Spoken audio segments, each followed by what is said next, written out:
It never fails. Every time I hear that countdown timer, that synth kicks in the last like 9 seconds, and it's the perfect level of like to come out of, especially talking cyberpunk comics, which we're gonna do on this brand new episode of Long Box Punk. That's me. I'm Chris. I'm the punk, and I'm joined by AJ, the writer creator of Gunsmoke Icarus. We're gonna get into the book. We're gonna get into cyberpunk and why it's quite possibly one of the best comic genres that there is. We're going to talk all sorts of stuff. But first, thank you for hanging out with me on a Monday night. Oh, thanks for having me, Chris. I'm really, really excited to have an opportunity to sort of introduce myself. Yeah. Yeah, absolutely. Because this is your debut comic. You had a successful Kickstarter, so fully funded. So big congrats on that. It's always tough running your first Kickstarter and, trying to figure out if people are going to back it, if it's going to fund, how it's going to go. And you even crossed into some of the stretch goals Yeah. above and beyond your base funding, which is super rad as well. So, we're going to get into all that. I'm even going to ask you about Coheed and Cambria because I saw that you were just at one of their shows recently. Yes. So we're going to get into all of the good stuff. But first, like any good comic book, I want to know your origin story. Like, how did you get into comics? Where did this all start for you? And then what made you like flip the switch to creating from just reading?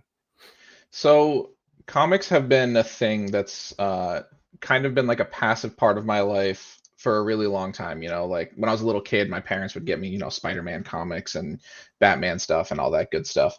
But I was always trying to find how to get into comics. I'm sure everybody who's into comics has had the question asked 1,000 times, where do I start? Yeah. And it wasn't until like a couple of years ago that I met some friends, actually through playing fighting games and making content on TikTok that Okay. happened to give me that sort of pull to be like, okay, here's how you start reading comics. Pick whatever guy you want, just start reading books and just go, right? Yeah. And I'm the type of person that anytime I find something cool, I immediately want to do it. Yeah. So I read enough comics. I'm like, this is the coolest thing ever. It is far and away like one of my favorite ways to consume and convey a story. Um, Pictures and words together is the ultimate storytelling method. Um, Yeah. and so I just kind of started writing. I actually started off writing fanfic. I wrote, well, actually, to take even a step back, I wrote a character for a cyberpunk tabletop game that my friends were going to Nice. run. So I wrote like a whole backstory for this character and everything. Yeah. And I really dug in. This was like the first thing that I was like really putting a lot of effort into making a story out of. And then the game fell through. We didn't end up getting to run the game, as happens all the time. Yeah.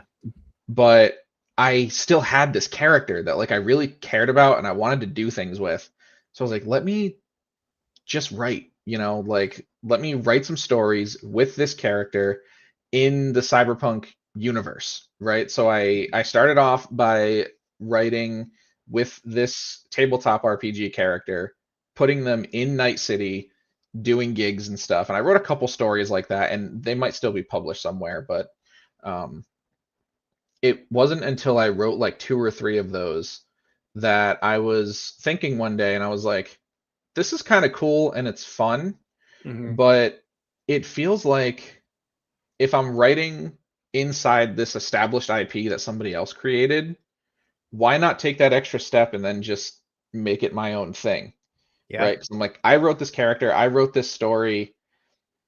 All I have to do is put it in something that I created as opposed to something that somebody else created.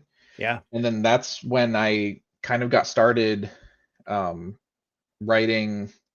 I don't want to say I started writing Gunsmoke right away because there's even some more story that goes into how that story came about. But Yeah.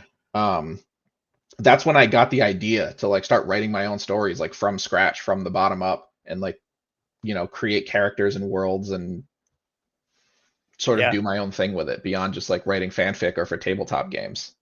That's awesome. So it came then from like I want to completely own this instead of just playing with toys in somebody else's sandbox. That Exactly. that's awesome. How very Um, DIY of you. it just felt like, I want to be careful how I say this because I don't want to say that like writing fanfic is it. I'm just gonna say what I feel and then try Yeah, to this disclaim is it a safe after. space. Yeah. Yeah. Writing the fanfic felt like, to me personally, like I was wasting my energy. Mm, It felt like I'm writing this thing and like maybe some people will read it and they'll enjoy it a little bit, but it's always going to be within the confines of this IP that isn't mine, right? I can't go publish this yeah. and or, claim it like as my own. It's something that I had fun with, and it would have been really cool to be able to play that character in the tabletop game. Yeah. Because a really fun way to make stories is playing TTRPGs. But I wanted something that was mine, and so I just did it. Yeah. Yeah. As friend of the show, Cammy says like it's awesome. Like that's exactly doing the thing so that it's yours and having full ownership of it is also like punk as hell. So I love that like you made the story and you weren't satisfied with just having a cool character, but then you like took it the next step further and started creating this insane world set in the far, far future where there's been this mass exodus from Earth. And like, there's so much information in that. Like, as I was going back through emails that we had sent back and forth, the pitch doc that you sent me, rereading the chat, it was just like, there's so much here. Like it's Oh not yeah. just like oh yeah, we're gonna do like a fun story and like here it is. It was no. First, let's set the scene. And it was just like I have a vast appreciation for that because that's the fun of creating. Oh yeah. And so like anytime you can tell that another creator is just having fun making the world and doing research and like learning, well, if they're here, like how does the things work, like how does everything work and interact with each other. And so it like all of that stuff is just like I have a high appreciation for it. So like all that to say, like when did it morph from like I have this cyberpunk character into like, oh, this is the beginnings of Gunsmoke. So Gunsmoke, um, and the world that it's set in was originally based on an idea from my co-creator Dan Rutledge. His name is on the cover, Yeah. and you he doesn't like to be in front of the camera as much as I do, so I'm gonna give him his credit here. Um, but the whole idea of like the crashed colony ship, Mhm. and like creating like a city out of the pieces of what's left, and like the exodus from Earth and all that stuff, and like the planet of Gaia that it's set on, Yeah. that is all the results of a foundation that he created from a story that was in his head from when he was a child, Oh right? wow. So he had this like, and I guess I'll call it like an imaginary friends story, as a lot of kids do. They make up their own imaginary world. Yep. And when I started writing, he started telling me, well, hey, I've had this idea about this world that exists and these characters that are in it. And I was like, that's awesome. And then that's when the two of us started collaborating. Um, and I mean, the world of Gaia as it is now is so far and away different from the original concept, because like, we've been working on this story and like the world that it's set in daily for the past 2 years. Um, Yeah. Yeah. so the foundations of his ideas sort of evolved and grew, and I inserted my ideas and the things that I wanted to tell a story about, and we ended up creating this whole vast world with plans for like a crazy saga of story that happened, Yeah. and we've written a lot of it, and I'm going to put that out there. And there is plans to explore the world of Gaia very far beyond the city of Icarus, but when we reached a point when me and Dan had that moment where we looked at each other and was like, this can happen. Like this can stop being a Discord server and start being a thing that people can read, like we can Yeah. make something, Yeah. I wanted to, I mean, selfishly, I wanted to make a story that centered on my favorite character, who is Xion Juarez. Um, she's a character that I put, a lot of myself into, and she's was originally written to be like a side character, like almost like a one-off kind of thing, and I'm like, nope, I'm taking her. This is happening. Yeah. Um, but also I wanted to tell a smaller scale story in a more refined section of the world that we had, because I've never made a comic before. He's never made a comic before. I've never published anything before. Yeah. And I wanted to have sort of that stepping stone where I can make a smaller scale story which is also what I'm better at writing, more focused on interpersonal relationships and some more grounded themes, things like crime, addiction, more personal stuff, Yeah. which is what I like to write. Um, and I wanted to tell a story like that based on the character that I wrote for my cyberpunk game. So I just kind of took the things that I liked from the fanfic that I wrote and that character and sort of morphed them into the character that became Xion Juarez. Yeah. And the city of Icarus, I turned it into my own version of Night City with its own culture and what's the word I'm looking for? Clientele is the thing I'm thinking, but that's not exactly what I mean. Its own denizens, if you will. Yeah. um, the different types of people that live there and the way that like the buildings look and all that stuff. Um, I wanted it to have that sort of cyberpunk 2077 feel while also maintaining that like this city is built from scraps. Yeah. um, and I think Dante did a great job sort of drawing the environments to get that across, Yeah. Yeah, it definitely gives, like, I think I had just finished reading all 5 volumes of the Battle Angel Alita, and like going from that where they're literally living in like the trash from the floating city, and hmm then like reading Gunsmoke, it was just like, man, these feel very similar in environment, and you can tell that Dante put that attention into like, these aren't nice, neat, shiny, perfect, pristine buildings. Like they've seen some stuff and hmm they've persevered through it, but like they still need to function. And they like, it all felt very, it felt futuristic, and also like, oh well, like that looks like it could have been like the roof of a barn that, they repurposed as a wall.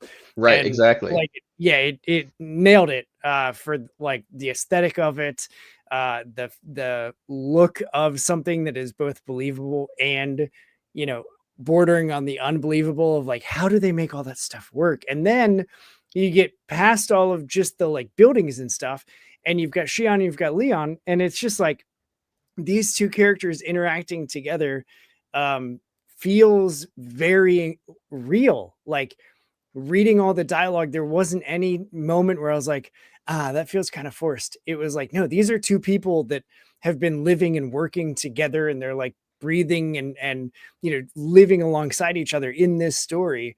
Like, how did you manage to balance or like strike that? You said there's a lot of you in Shion. Is there a lot of someone else in Leon's character that you like leaned into for the realistic like dialogue, or did that just come naturally? So Leon Estevez was a complete accident of a character. Perfect. He was originally written as like a sort of side character that Shion like mentions knowing, but didn't like appear on page a whole lot. But the more I thought about him, I'm like, no, a character like Shion needs somebody that's a little bit more grounded, kind of knows their way around things. I like to describe Leon as unreasonably reasonable. Mm, Where he has that sort of mind's eye in certain situations where, he's got a whole squad of guns pointed on him, but he's still calm and able to talk his way out of it, you know? yeah. And that's not because he has any personal reservations against violence. He just knows that the easiest way to stay alive is to make sure ammo doesn't start flying. Yeah. Um, Yeah. Whereas Shion is the complete opposite. She would much rather pull the trigger first before you get the chance. And it just, their dynamic evolved in such a way that, like, I really like how ambiguous it is how they feel towards Mm, each other.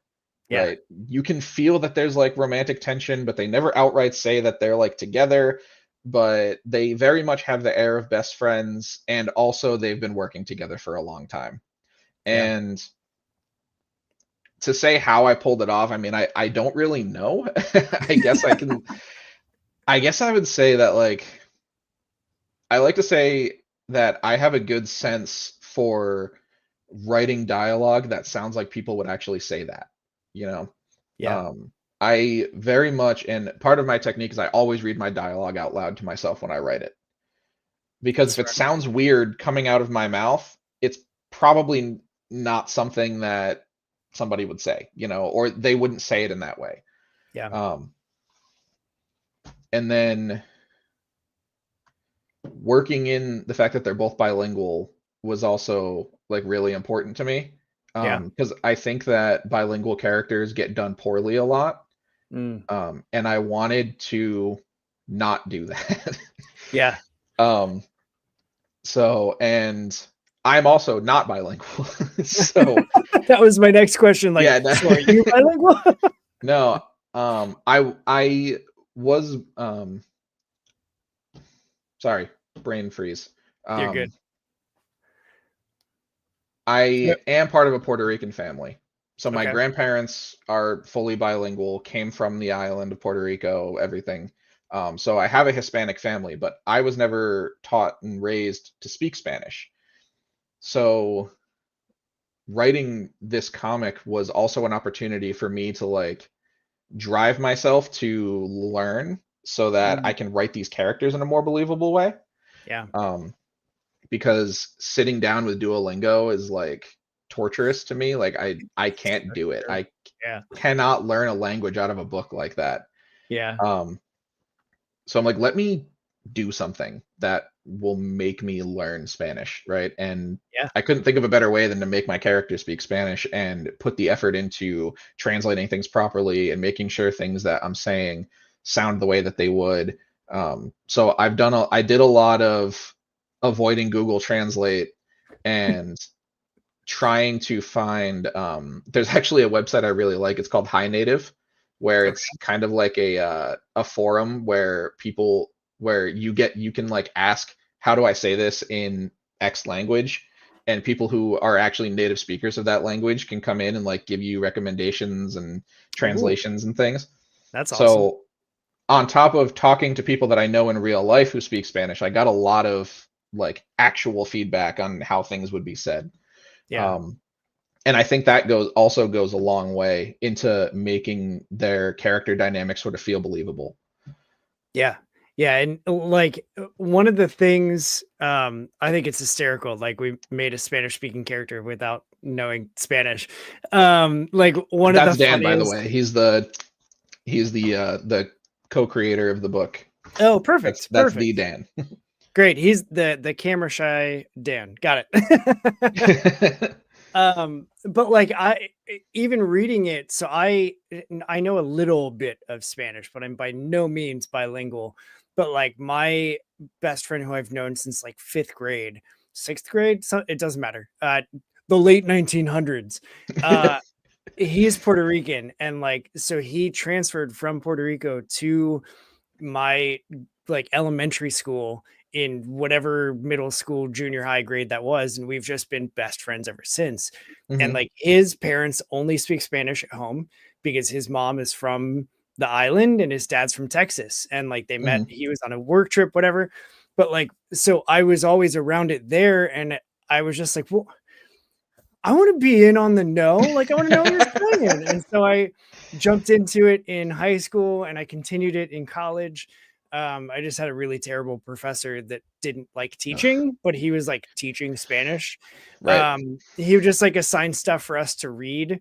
And then he would just have like regular conversations and ask about like our day, but then test Mhm. us on like I was like, this is not, if you're the head of the department for my college, I can't do this with you more. Like, I can't stand you as a teacher. Yeah. No. Um, but my barber is Puerto Rican, and like there's a whole like Hispanic neighborhood that's very Puerto Rican heavy, where I go to get my hair cut. And so anytime I'm in the shop, like they will do the Spanglish thing, right? Where they're speaking Spanish and then sometimes they'll slip in like English phrases because Mhm. it's just easier to say in English, or vice versa. Like if he's talking to me in English, Right. like he'll just slip in Spanish phrases, and it's just like it's gotten to a point where I still know what he's saying, even though I Mhm. might not know the exact translation of it.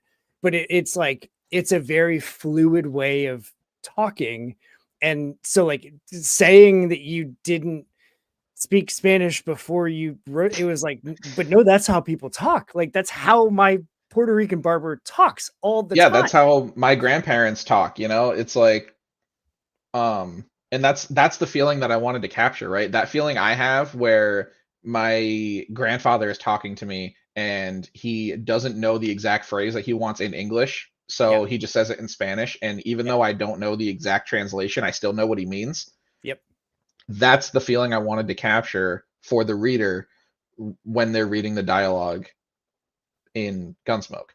Yeah. Um, And is that just and because like your grandparents are like you come from a Puerto Rican family that you wanted to like actually and accurately represent like what bilingual characters would sound like?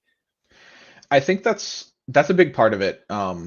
A lot of it was my own sort of personal journey to sort of connect with this culture that I was born into, but kind of got a little bit disconnected from as I got older. Yeah. Um, so it was kind of a personal thing to insert that into the story that I'm writing. But I also think it kind of just works. Like from the whole vibe perspective of the story Mhm. and the idea that the Icarus was an exodus from Earth, right? One of the things that I wanted to get across in the story is that the people that made it to Gaia are far, far removed from the cultures that were present on the planet Earth. Yeah. So everything that they're doing and experiencing is whatever is surviving of the culture that they brought with them. One of the things I always say is that and this is a bit of a tangent, but I It's listen to great. music a lot when Yeah. I write. I have like playlists for all my characters and for all my stories, and like I have a different set of songs for like stuff that fits their vibe, stuff I think they'd listen to, et cetera, et cetera. Yeah. But one of my favorite things about Gunsmoke is that I can say that Shion and Leon are both Run the Jewels fans Okay. because they're from the Earth where Run the Jewels existed, and they all of Earth's culture and music and everything that's been recorded and stored on Spotify and YouTube got uploaded into databanks on the Icarus, and they brought it with them. Um, That's awesome. so they can like interact with media that exists in the world as we know it, and it's still kind of like, to them it's ancient, it's Yeah. like us listening to, I mean, even classical music would be too recent compared to the thousands of years removed that they are from what we're listening to now, but Yeah. it's still It's like like, it's the that moment in the one of the newer Star Trek movies where they're like, "Oh, I love the classics," and it's Beastie Boys. yeah. Which like I was never a huge Beastie Boys fan, but like, man, that was the perfect, like whoever their sound person was that was like, no, no, no, I got the song to I got destroy an this. entire wave of aliens. It's Beastie Boys, and it was like it fits so perfect. Yeah, it's really cool to be able to like, I know like you don't really need a reason to insert things that you like into your story, but it feels good when there's like a, I guess the phrase is lore accurate Yeah. reason for like being able to insert the stuff you like into your characters, you know? Yeah. Yeah. And that's like that too is some of the fun, I think, with like writing, especially with comics, because so similarly, like I love any comic that has ever had and I think Jeff Lemire was the first creator that I saw do it, where he had in the back of the Royal City trades, he had playlists that he had like created that were supposed to meet not just the sound, but like lyrically, they fit the tone of each chapter as he did it. And I was like, and so I didn't know it was there because it's in the back of the cover. And then suddenly, like, I read, the first trade and I get to the back and there's this playlist, and I'm like, what?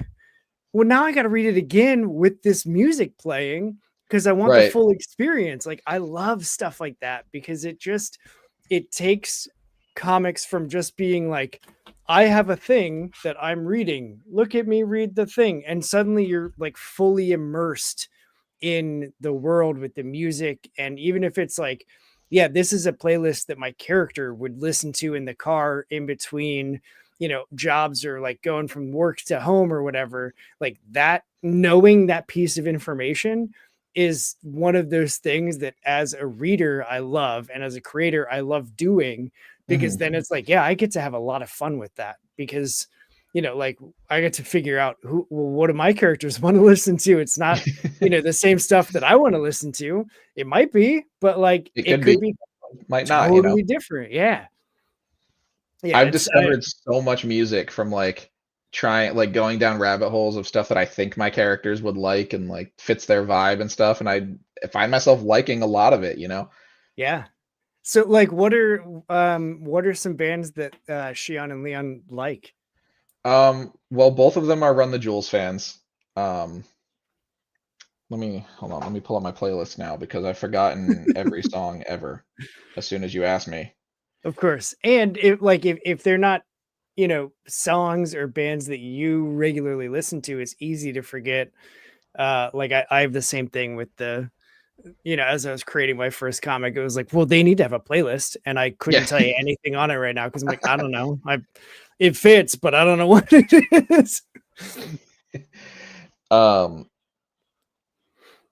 oh yeah, so they both like well, Shion really likes Combi Christ. Okay. Um, Leon pretends not to, but he does like it. Shion's been known to listen to the Gorillas.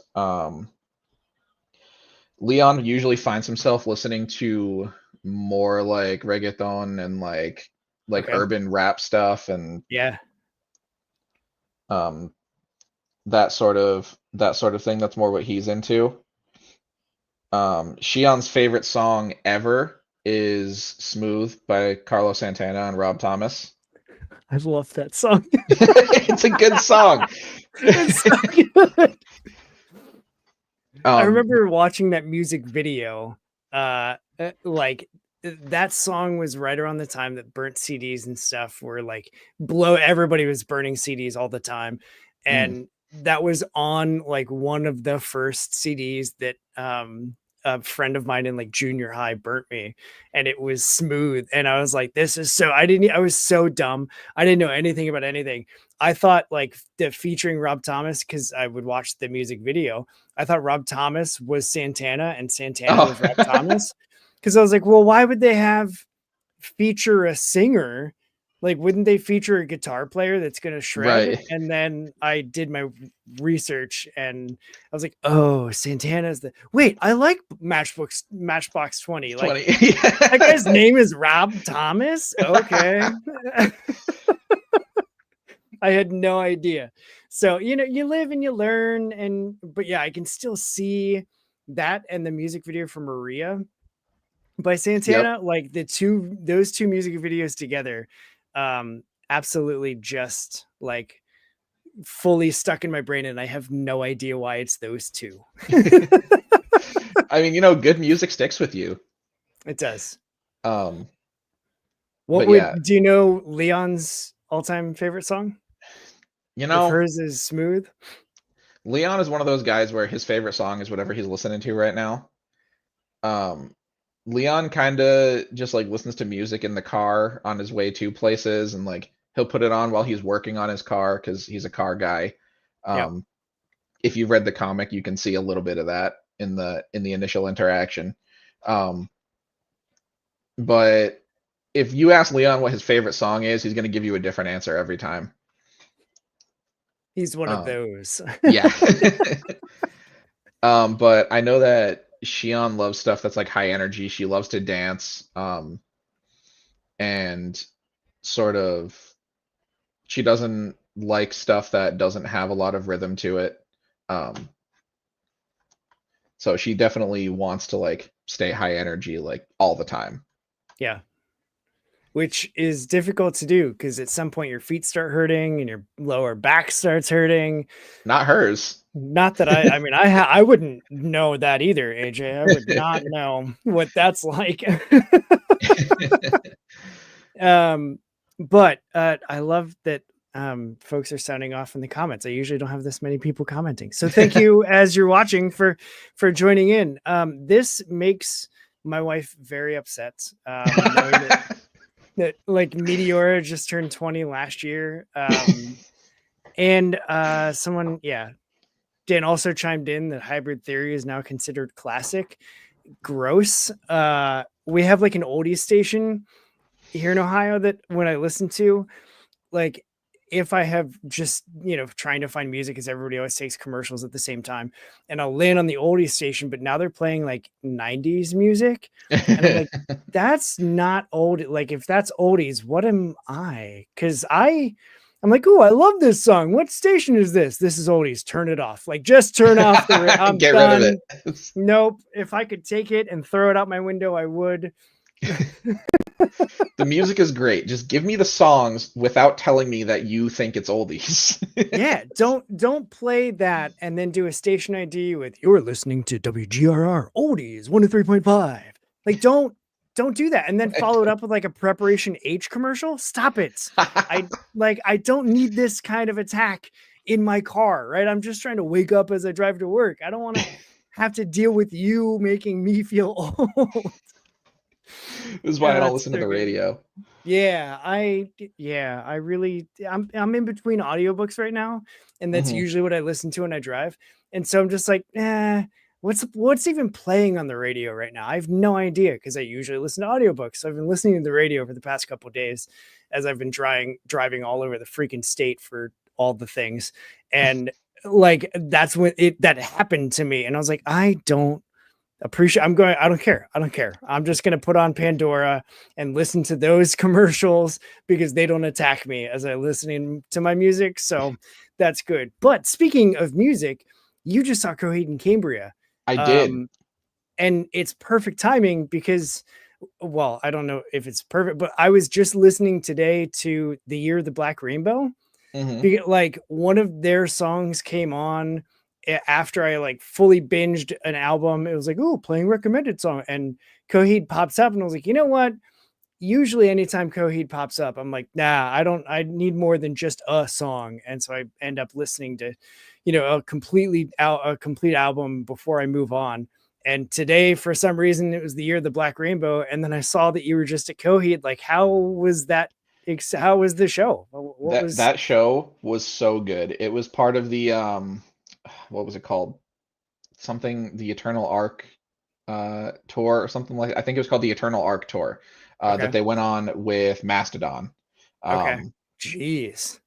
yeah, so Mastodon opened. Well, actually, um, a band called Polyphia opened, which I do listen to Polyphia before, and I actually didn't know that they were on this tour.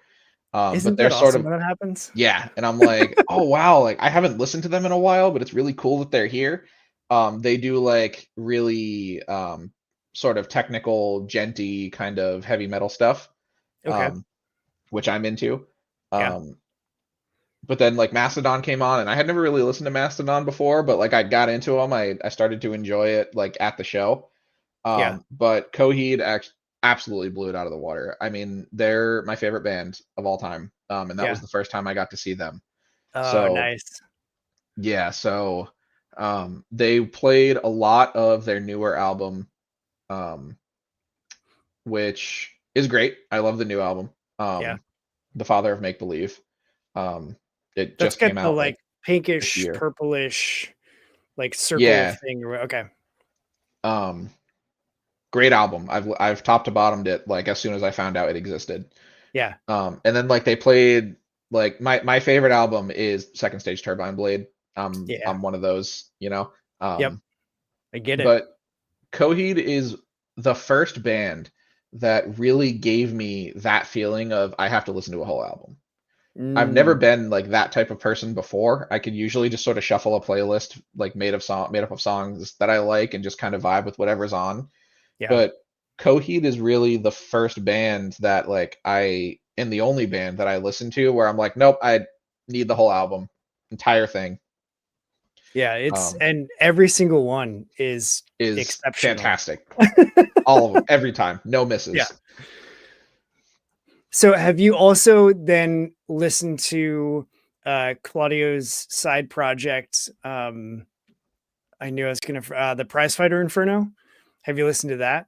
I actually haven't. I'm aware of Oh, it, but I haven't listened to it, so I should take some time to do that. it's a very different vibe, but it's also the exact same vibe where it's like you Hmm. got to listen to the whole thing. It's Prizefighter Inferno is more Shion's realm, where there are some very like upbeat, like almost dancey songs on it.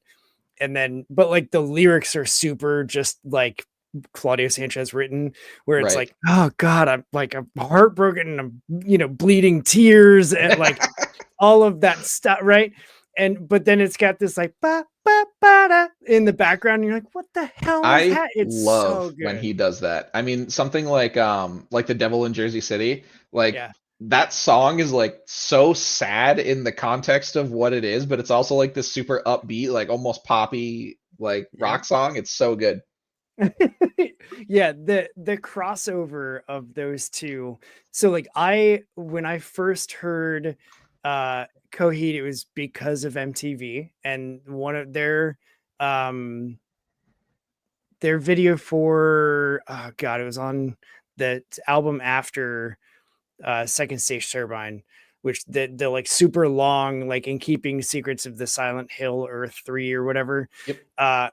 It was the main hit from that one that the video came on the I'm blanking on all of it. That's fine. But like that's how I got introduced to them. Yeah, And I you was got to like, man this your is battle super stations, good. dude.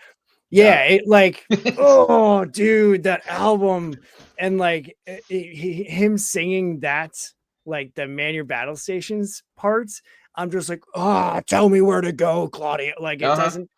But They I saw them at the Warp Tour in like 2003 or 2004, and I was not ready. I had mm-mm. only ever been to like local band shows and like super, like local punk bands and that sort of thing. I was not ready for the wall of death that happened at that show. And I was right on the edge of it. And so everybody came slamming into me. And I'm there with like the girl that I was dating, who was like, 100 pounds soaking wet, and her little brother, who's like 80 pounds soaking wet. And I'm like, I got to try and protect them. But like, I'm getting destroyed in my back, and like the back of my legs were bleeding. And I just like, I had a panic attack and I freaked out. And all they had done was the the intro. Yeah. yeah, that's all they played. And like the wall of death happened, and I was not ready, and I freaked out and like had a panic attack, and they had to pull me out of the pit to like get, and I just collapsed in the grass, like shaking, and it was insane. And I freaking loved it. Like as soon as I came back to, I was like, they're so good. And like that's one of those shows that I will never forget how it felt seeing them and hearing them for the first time, and just the visceral reaction that people had when they played. And I've seen them twice since. And every other time, it's like they're so good live. Like they're so It's stinking good. it's so good. Dan, I already did drop some hints about Generation Gaia. I guess it's the first time I'm saying the title out loud. But I mentioned that Gunsmoke is, if you look inside the cover of the comic, which, if you back the Kickstarter, then, you're part of the super secret inside club right now. Drew, I appreciate the hype. Did I put it in there? Let me make sure that what I'm saying is true before I say it.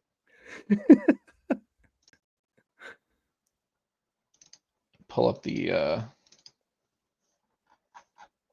okay, yeah. Let me make sure I didn't cut that out before I tell everybody that it's there. But inside the front cover of the comic is a page that, it lists the credits for the comic. Me and Dan as the creators, Dante Cutler, a fantastic artist who drew the whole thing. Yep. Matt Jordan, awesome artist who did our excellent variant cover. With a QR code to follow all of us there. But the one thing that it says that I didn't give a lot of context for is that it says Gunsmoke Icarus Generation Gaia Book 0. Yeah. And I remember thinking, like, what's this about? I thought this was part 1. What do you mean it's issue 0? Please elaborate. So I will.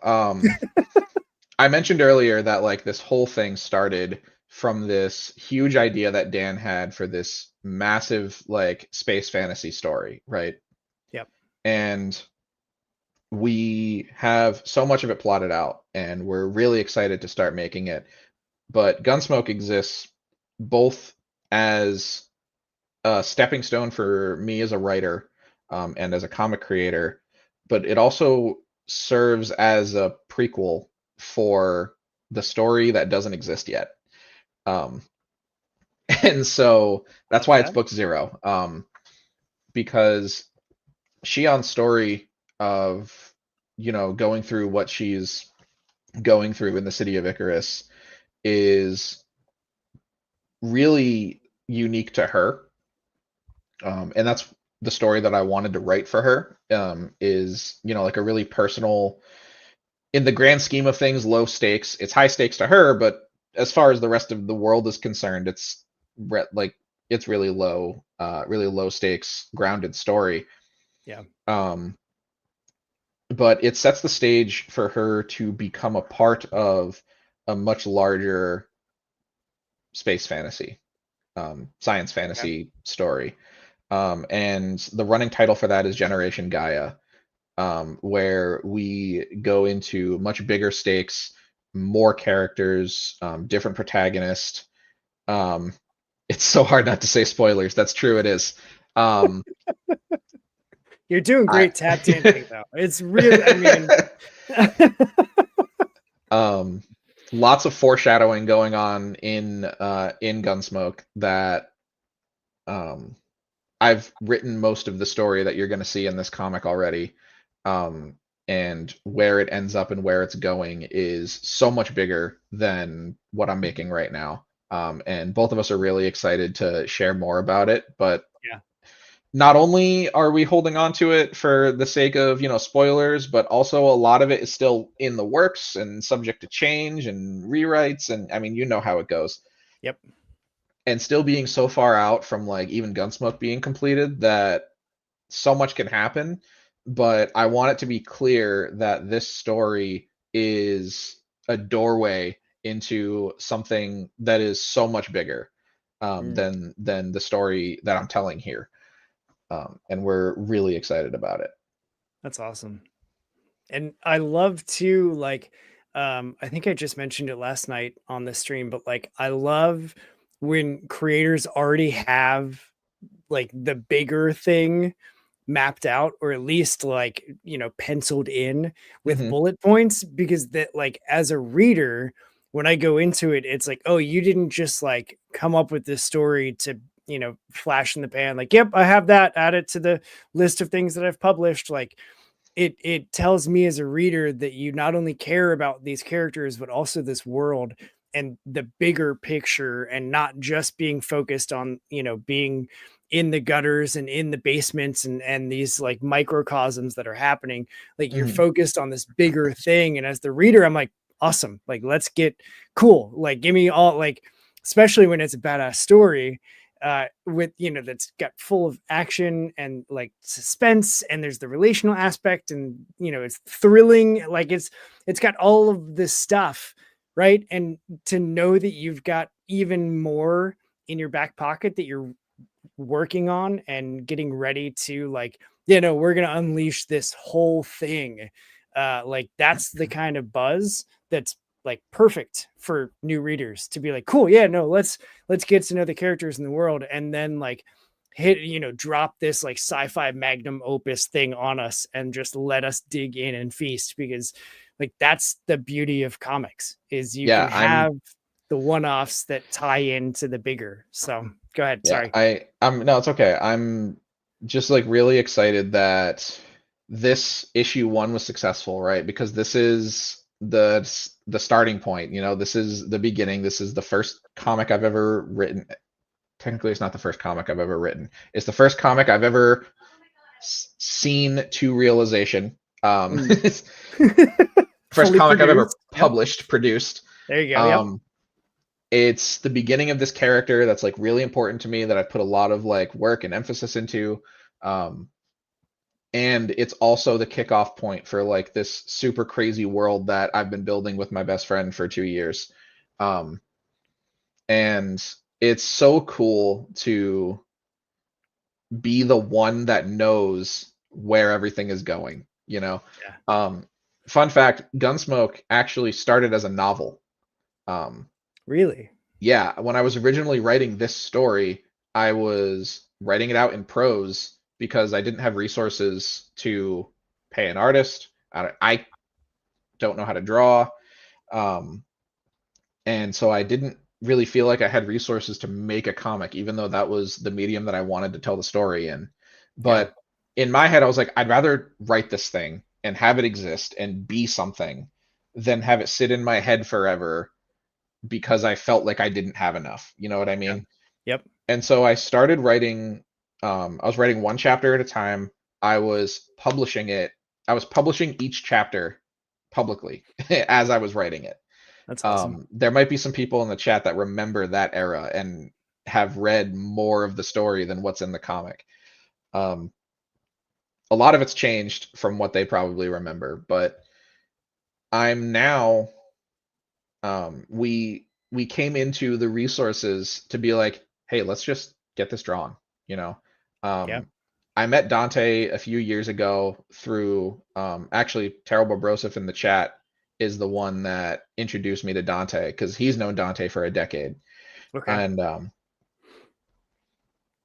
I met Dante and he started streaming, and, you know, Dan and I started paying him to draw these characters for this massive sci-fi story that we had. And Shion was actually the first one, which was, you know, I feel really good about that. If you back the Kickstarter, you can see her original character sheet in the concept art book. But we sort of kicked off making this world happen. Yes, Dante Setless Cutler mentioned. That's the man right there, the man behind the pencil. We started, you know, having him draw our characters and like these ideas for characters and stuff that we had, giving like this design philosophy to the world. And it's been, I think, a year since he drew Shion's character sheet, which was the first one. And we have character designs for most of the primary cast of the larger story.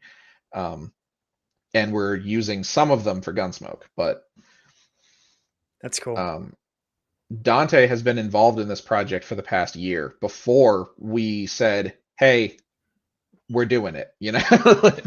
we're finally taking these like sketches and concepts that we've been working on, and now it's a thing. We came into the resources and we, you know, paid him what he asked for, and he did a fantastic job. And beforehand, I told him, I was like, look, I'm in this for the long haul. And he said that he is too, so I'm excited to sort of keep the project going. The primary reason for the Kickstarter actually was to raise funds to pay him to draw issue 2. Oh, Um, nice. so issue So you're 1, working ahead then. yes, that's the idea. Um, issue 1 had basically finished production, at least on the art side of things, by the time I launched the Kickstarter. Which is why I was able to turn around like the digital copies so fast, because the book is already done. Yeah. So the goal here is to do Kickstarters for each chapter, but each Kickstarter is funding the one ahead of it. So the Kickstarter for issue 1, we published physical copies of the book to have something to give people who were willing to support us through Kickstarter. Yeah. And I'm really excited about that. I just got the email earlier today that my proofs were sent to print, so Nice. we're going to be having physical comic books in my hands pretty soon. And that's really exciting. Yeah. But the idea was to raise enough money through the Kickstarter to pay him to draw issue 2. So issue 2 is currently in the scripting phase.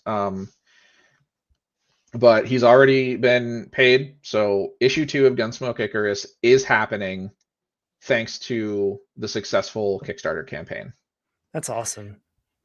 Yeah, and we're really excited. I'm about halfway done with the script, and we're hoping to get that in production soon, within the next couple months. And then there's going to be another Kickstarter, and we're just going to do the whole thing again. And I learned so much from the first one about like what people expect to see, what people want, what people don't like, where to go, who to talk to, like this guy right here. No, really, like the review that you did for Gunsmoke issue 1 got me so much traction on that Kickstarter. It was Awesome. so awesome, and I'm really appreciative of not only you, but like the rest of like the indie comics creator community that I ran into. Yeah. So shout outs to Byron and the Comic Book Yeti Discord, because Byron himself and a bunch of people in there have been super helpful as I've been like navigating this process of like making my first comic, but also running a Kickstarter and promoting it. And it's just been an invaluable resource to get all this advice and feedback and, support in terms of like so many people like promoted me in their campaigns and stuff. And I can't thank everybody enough for that. But issue 2 is happening thanks to all of that effort, and I can only imagine it's going to go better because yeah, Dan, that's true. I say that all the time. I just kept asking people for things and they kept saying yes. I'd be like, "Hey, can I be on your campaign page?" "Yeah, sure." "Hey, Chris, Absolutely. can you review my comic?" "Yeah." I mean, Yep. even me being here now, I was like, "Hey, do you have any space on your show?" And it was like, "Yeah." Yeah, So here I it's am. after the campaign, but let's go, man. I mean, hey, I'm happy that I get to do this after the campaign, because now I get to tell everybody something really awesome. Yeah. And I alluded to the fact that I had some announcements, so now feels like the right time to do it. Yeah, it is. Gunsmoke Icarus is finished. Everyone who backed the Kickstarter for any tier has been sent a digital copy of the comic, along with the concept art book that we put together as the $2,000 stretch goal. So that should be in your email. I sent it out to everybody that was on my list of backers all at once. What's happening now is I have connected with 2 online storefronts where I will be launching the public ability to purchase digital PDFs of Gunsmoke Icarus issue 1. On Wednesday, the 25th. Yes, Wednesday, June 25th. Because it has to be a Wednesday, because that's when Yeah. comic books come out. Yep. Gunsmoke Icarus will be available to purchase on with your Global Comics Premium membership. Nice. And also it will be available to purchase on the Comics.one storefront. The Comics One guys have been super awesome in helping me get set up and, really helpful in, and accommodating in getting that set up. So I'm really excited to like be part of their platform and put the comic in a place where everybody can now access it, even if they didn't have an opportunity to back the Kickstarter. Yeah. Dude, that's awesome. Like that's so good. Are you doing so those are both for like the digital? Are you doing a like a print run or something that you're also going to have Those are available? those are both digital options. I'm actually really excited about Global Comics because I think the platform is great. Yeah. And if anybody in chat hasn't used Global Comics, you should check it out because there is so much stuff on there. So And much stuff. and a lot of it is like indie stuff, and a lot of it is like from people that I've met from the process of like making Gunsmoke, and like so you get to support indie creators. There's also some big two stuff on there. Or actually, I think there's DC stuff. I don't know if there's Marvel. I'd have to double check that it's Yeah, like one or I the other. think Marvel keeps all of their stuff on their own like Marvel Unlimited thing, but Yeah. like Dark Horse was a big ad. Yeah, Dark Horse, Image just got Image, added. Boom. Yeah, Yeah. So there's a ton of indie comics on that platform, and Gunsmoke Icarus is going to be one of them. that's And so so dope. that'll be available if you have a Global Comics Premium subscription, or you can pay a one-time to just purchase a PDF. As far as print goes, I don't currently have any concrete plans to do a second print run, um, just for budget reasons. Yeah. I mean, I'd love to. If it's something that comes out, then like we end up getting enough interest and enough support that we can warrant it. I would love to send out another run of prints. Um, my best guess, and again, this is pure speculation, Yeah. but my best guess at if there will be more copies of issue one available hard copy is I will see about making it a stretch goal for the next campaign. That's smart. Um, that's my current plan to try to make a second print run of the first issue happen. So that if we hit a stretch goal, then you can add a physical copy of issue one to your order, or I want to do like a catch up bundle. I really like those. Yeah. Where people that are kickstarting multiple issues of a run can be like, if you back this tier, you get all of the previous issues also. So if you're starting now, you can catch up on the whole story. Those are great. So I want to do something like that. I want to get more books made. I would love to eventually get around to like retailing it. But that's just something that I haven't had the resources and the ability to look into yet. Sure. But it's definitely on my mind. That's awesome. I mean, shit, the fact like the global comics, I feel like that's such a big accomplishment because like as far as I've heard, they don't just say yes to everybody.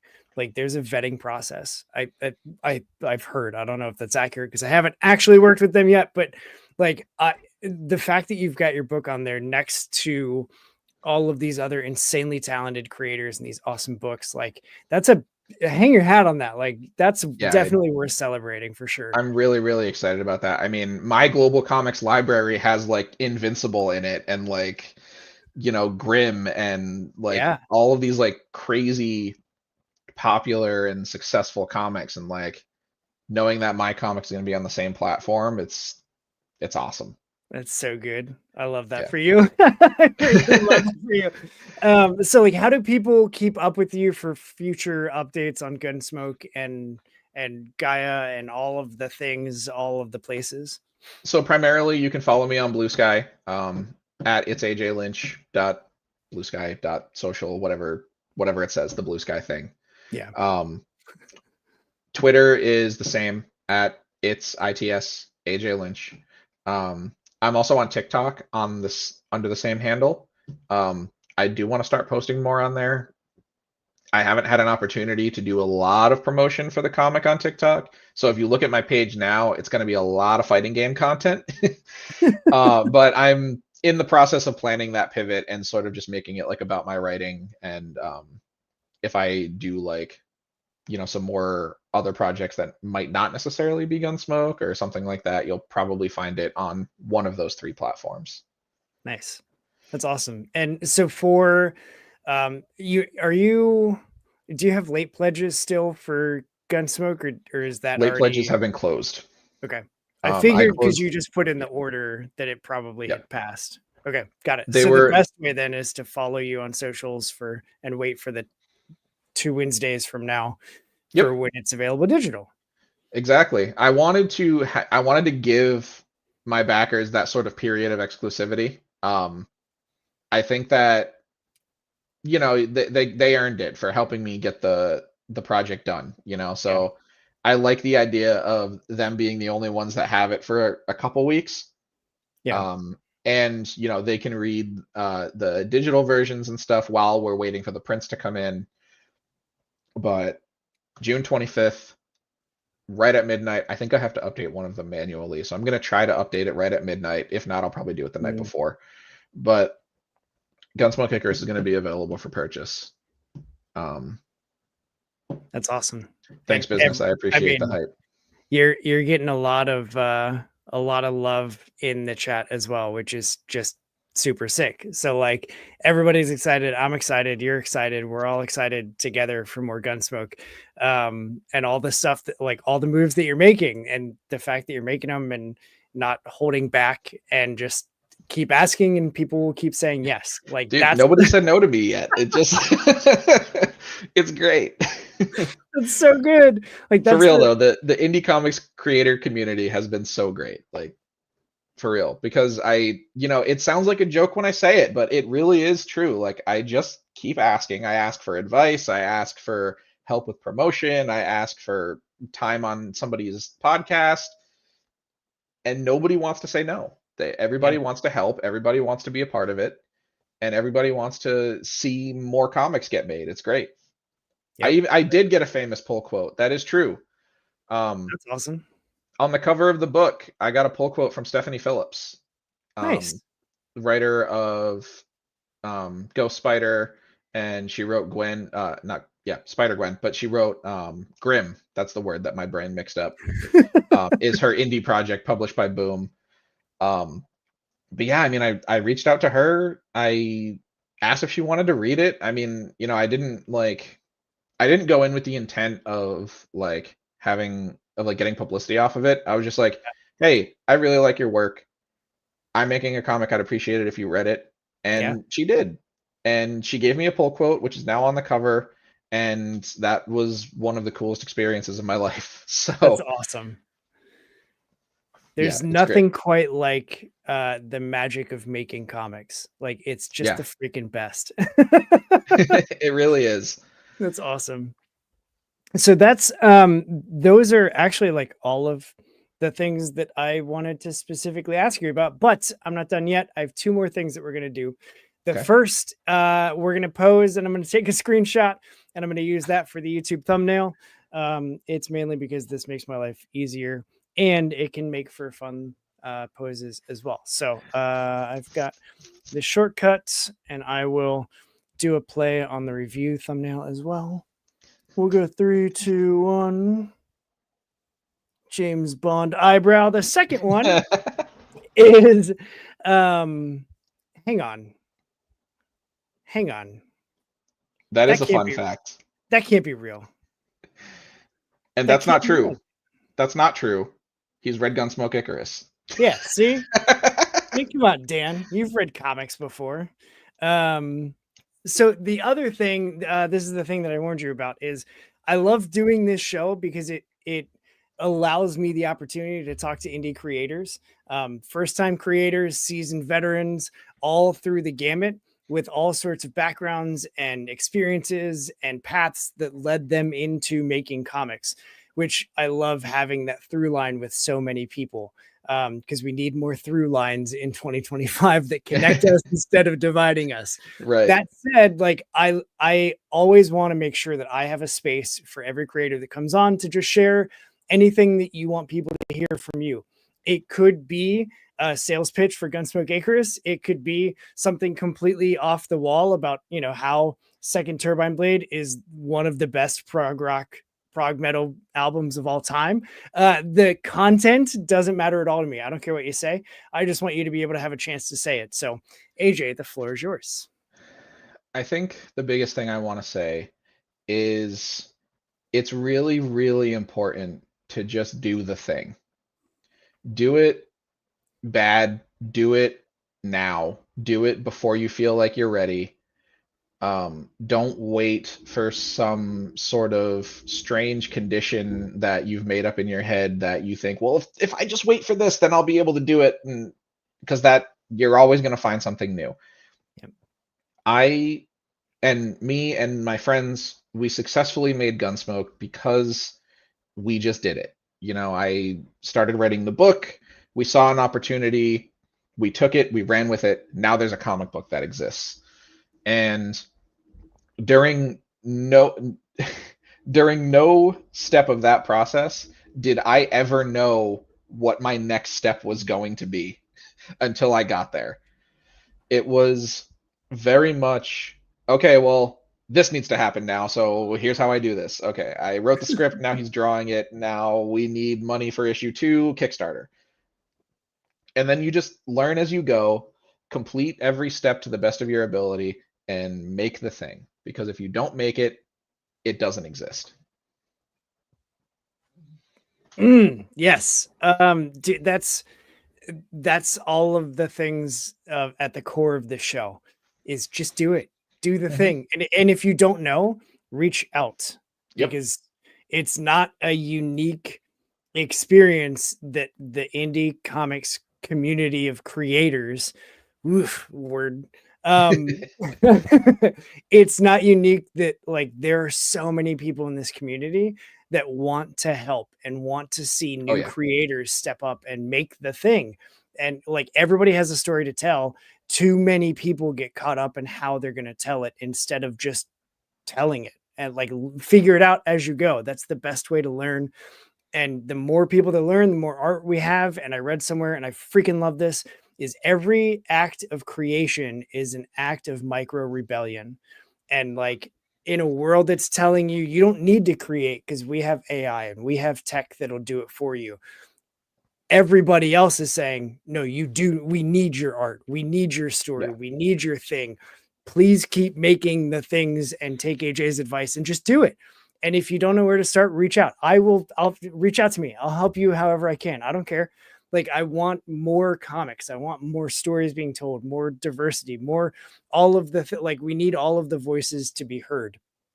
And we only do that if the voices are willing to speak up. So do the thing, make the thing, write the thing, and I will support it as often and frequently and much as I possibly can. And there's a ton of people that will too. So I don't know that we can hit any higher point than that. So I'm not even going to try, and we'll just call it an episode here.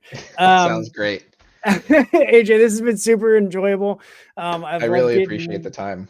Yeah, like thank you for sharing this story with me and allowing me to read it early. I'm looking forward to everything else that you've got, and I'm super stoked with the big moves that you're making with getting the digitals out there on these platforms that are going to give you so much exposure. Like it's only going to go up from here. So super hyped for you, and thanks for everybody else for like jumping in the chat. This has been a very healthy chat on this stream, and that's fun. I enjoy that because it makes it more interactive. So yeah, for sure. But hang tight. I got logistics for you after I end it. But for everybody else, we all know that every good podcast has a tagline. Here's mine. Go do what's good for you, punks, and read some indie comics because we are out of here. And then we end it.